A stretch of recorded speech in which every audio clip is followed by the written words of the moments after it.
Hi, I'm Laura Watford, co-founder of Community, and today we have had our second ever Spark Box event. The Spark Box is the idea that with 5 simple things you can innovate anything, and the students take these boxes away after they've been exploring the activities through the day so they can carry on innovating at home.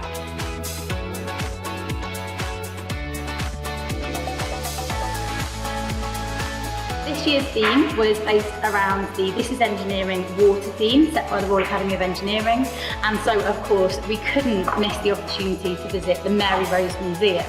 The Mary Rose Museum is celebrating its 40th anniversary of raising Mary Rose, which has been such a lovely opportunity to visit the museum with 100 children today in its 40th anniversary. So it's really important that we do these kinds of events, and the venue is really important as well. So these boxes mean that children from all backgrounds have access to develop their engineering habits of mind and explore their STEM skills.